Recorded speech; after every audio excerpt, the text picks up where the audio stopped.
Lubog pa rin sa putik at baha ang maraming lugar sa Cebu kasunod ng pananalasa ng Bagyong Tino. Puspusa naman ang paghahanda ng iba't ibang ahensya ng pamahalaan para sa Bagyong Uwan na nagbabadyang tumama sa buong Luzon at Visayas. Yan ang ulat ni Harley Valbuena.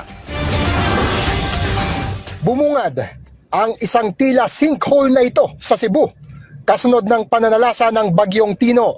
Sa isinagawang aerial inspection sa Cebu ng Office of Civil Defense, kitang-kita ang lawak ng pinsalang iniwan ng bagyo. Napinsala ang mga bahay at nalubog sa putik ang maraming sasakyan.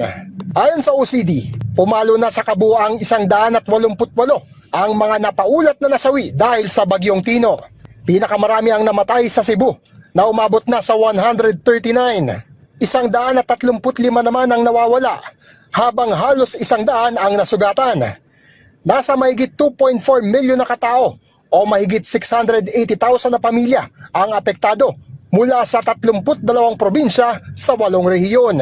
Nakapaghatid na ang OCD ng mahigit 127 million pesos na halaga ng tulong, habang tuloy-tuloy din ang isinasagawang search, rescue at clearing operations. Samantala, sanib puwersa na rin naghahanda ang mga ahensya ng gobyerno para sa Tropical Cyclone Fongwong o tatawagin sa local name na Bagyong Uwan at inaasahang magiging super typhoon. Ang areas of concern natin ay talagang itong Northern Luzon, Regions 1, CAR 2, 3, Calabarzon, no?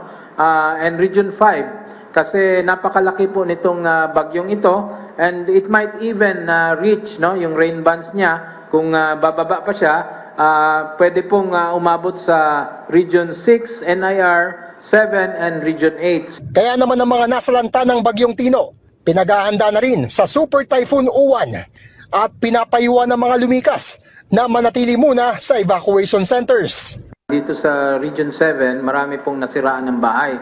So we really have to fast track yung pag-establish ng mga evacuation centers natin na that can withstand itong pag-uulan na ito. So we have already activated our camp management cluster. Ayon sa OCD, sa kasagsagan ng super typhoon ay posibleng maantala ang telecommunication services at internet tulad ng nangyari sa Cebu. Sa tansya naman ng Department of Social Welfare and Development, mahigit 8.4 milyon na katao ang nakikitang maapektuhan ng super typhoon. Babala pa ng Department of Environment and Natural Resources, nasa mahigit 8,000 barangay ang posibleng makaranas ng mga pagbaha at landslides, lalo na't saturated o malambot pa ang lupa sa maraming lugar, bunga ng ilang araw na pagulan. In terms of recorded rainfall from November 1 to 6, marami po sa mga probinsya ang nagkaroon ng o naapektuhan ng accumulated rainfall na in excess of 150 millimeters. Hanggat meron tayong oversaturation ng mga ground, ay there's still a possibility na magkaroon ng landslide sa kanilang lugar. Bilang paghahanda, nagtaas na ng blue alert status ang Department of Health para sa koordinasyon ng lahat ng kanilang medical units sa iba't ibang rehiyon, at nakahanda na rin ang medical supplies tulad ng paracetamol at antibiotics.